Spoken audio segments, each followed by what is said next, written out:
आपका एक क्वेश्चन आता है एग्जाम में 3 मार्क्स का, ठीक है। क्वेश्चन होता है explain the circular flow of income, ठीक है। तो इस केस में क्या करेंगे, पहले हम देंगे डेफिनेशन प्रॉपर तरीके से, आपकी 2 या 3 लाइन की डेफिनेशन है वो प्रॉपर ना, उसको प्रॉपर तरीके से बताएंगे, सभी शब्दों का सही इस्तेमाल करेंगे। उसके बाद में आप इस डायग्राम को बनाओगे, आपकी एक तरफ होगा हाउस होल्ड, एक तरफ होगा फर्म, ठीक है। और इनके बीच में 4 टाइप की ट्रांजेक्शन होती हैं जिसके बारे में पढ़ेंगे हम लोग। अगर मैं सिंपल बात करूं, पहली ट्रांजेक्शन है कि यहाँ से फैक्टर सर्विसेज जाती है, ओके, किधर, फर्म की तरफ। अगर फैक्टर सर्विसेज की बात की जाए तो फैक्टर सर्विसेज हमारी क्या है भैया, लेबर, कैपिटल और एंटरप्रेन्योरशिप, ठीक है। ये हमारे 4 टाइप की फैक्टर सर्विसेज हैं जो जाती है। तो सब ठीक है, बैठ जाओ, ठीक है। ये आपके फैक्टर सर्विसेज जाती हैं और उसके बदले में फर्म क्या करती है, इन चीजों की पेमेंट करती है। क्या करती है, पेमेंट करती है, पेमेंट ऑफ फैक्टर्स या फैक्टर्स पेमेंट, ठीक है। तो कैसे, अगर पेमेंट्स की बात करें कैसे पेमेंट जाती है, पेमेंट जाती है रेंट, वेजेस, इंटरेस्ट और प्रॉफिट, ओके जी। अब वो सैलरी वेजेस एक ही बात है, सैलरी एंड वेजेस। तो लैंड को मिल जाता है रेंट, जो लेबर्स को मिल जाती है वेजेस एंड सैलरी, कैपिटल को इंटरेस्ट और एंटरप्रेन्योर को प्रॉफिट मिल जाता है, ओके जी। अब लॉजिकली जो लोग रहते हैं घरों में रहते हैं, सबके पास जेब भर गई। तो अगर मैं सिंपल बात पूछूं कि हम लोगों ने पैसा क्यों कमाया, गुड्स एंड सर्विस कंज्यूम करने के, ताकि जीवन को यापन किया जा सके। तो लॉजिकली अब क्या होता है, वापस हम लोग यहाँ से गुड्स एंड सर्विस ले रहे होते हैं, गुड्स एंड सर्विसेज ले रहे होते हैं किनसे, फर्म से, और उसके बाद में उनकी पेमेंट कर देते हैं, payment of goods and services, factor services नहीं, गुड्स एंड सर्विसेज, ठीक है।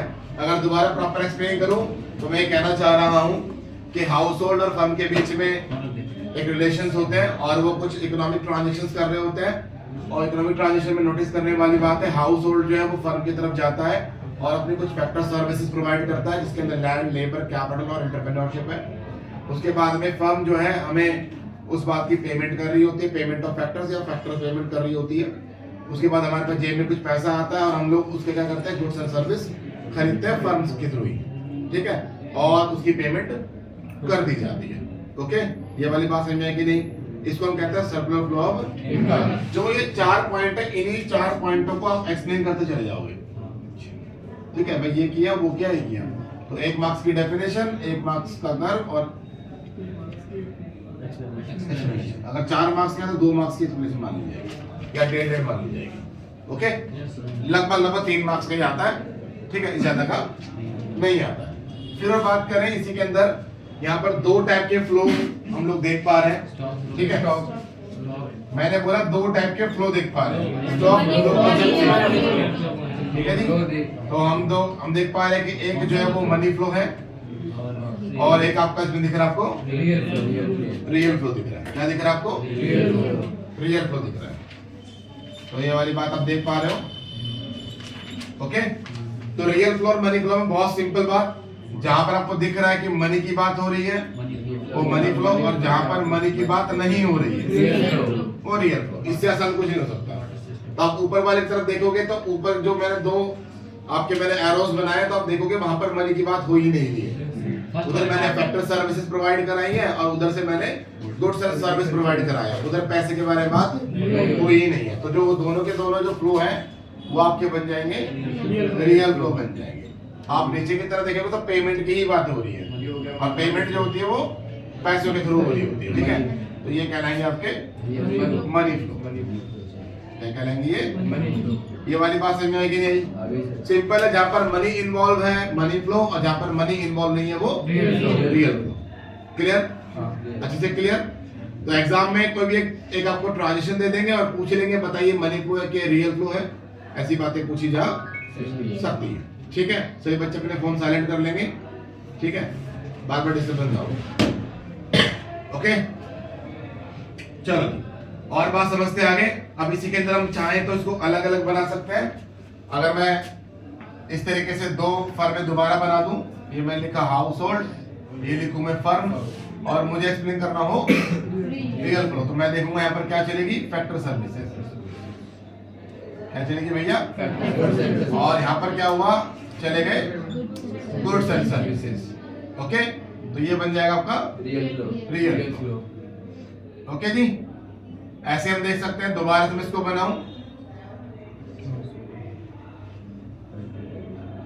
हाउस होल्ड और ये फर्म, और मैं यहां से वहां पेमेंट कर रहा हूं, payment of goods and services, factors payment. Okay, या पेमेंट ऑफ फैक्टर्स। ओके जी, तो यहाँ पर पेमेंट वर्ड आ रहे हैं, क्या बन गया ये? Money flow. क्या इनके कुछ और भी नाम है? मनी फ्लो को क्या कहते हैं? Monetary flow. ठीक है, मनी फ्लो, मॉनेटरी फ्लो या नॉमिनल फ्लो भी कहते हैं। और बात की जाए रियल फ्लो के बारे में तो हम क्या कहते हैं? फिजिकल फ्लो भी कहते हैं। ये वाली बात में है कि नहीं आई? क्लियर है? कोई दिक्कत यहाँ तक? पहले चैप्टर में अगर बात की जाए और आगे, तो हम पढ़ते हैं दो कॉन्सेप्ट हैं, एक कॉन्सेप्ट है फ्लो और एक कॉन्सेप्ट है स्टॉक। बहुत सिंपल बात, सिर्फ इतनी सी बात खत्म कर देंगे। पीरियड ऑफ टाइम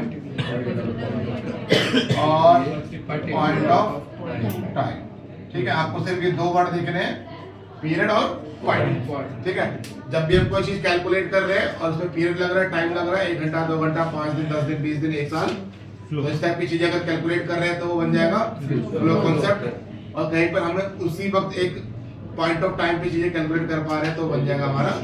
जैसे मैं इस क्लास में कितने बच्चे बैठे हैं अभी कैलकुलेट कर लूंगा और फटाक से पता कर लूंगा जब इतने बच्चे इतने मिनट पे, तो वो स्टॉप कॉन्सेप्ट हो जाएगा। पूरे दिन भर में कितने बच्चे पढ़ाए गए, पता चला जाएगा फ्लो कॉन्सेप्ट। आपको देखना है कि जब कैलकुलेट कर रहे हो तो उसमें समय अवधि लग रही कि नहीं लग रही, और एक तरफ समय पॉइंट ऑफ टाइम में काम चल जा रहा है, उसके अकॉर्डिंग हम चीजों को कैलकुलेट कर सकते हैं।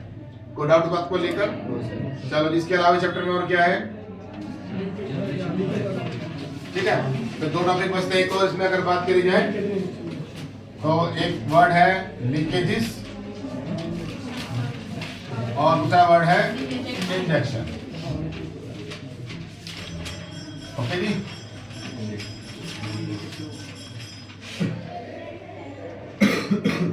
हिंदी में इसको कहते हैं भरण और शरण। हाँ जी, भरण मतलब भरना, सिंपल। ठीक है, क्लियर? अब इसको थोड़ा मैं एक एग्जांपल समझते हैं। किस एग्जांपल में समझाना चाहता हूँ, क्या समझाना चाहता हूँ? फॉर एग्जांपल आप दो बातें समझें कि ये इकोनॉमी है, ओके, यहां रहते हैं लोग, ओके जी, और एक तरफ पैसा पड़ा हुआ बैंक में, ओके, यहाँ पर आपकी मनी पड़ी हुई है। ठीक है, इधर हम पैसा सेव करते हैं।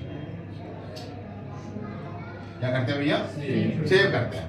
सिंपल सी बात है। अब नोटिस करने वाली बात, अगर जनता के पास पैसा पहुंच रहा है खर्च करने के लिए, किसके लिए? खर्च करने के लिए। फिर आपने पिछली क्लास में पढ़ा था, मैंने आपको पढ़ाया था मनी फ्लो घटना और बढ़ना।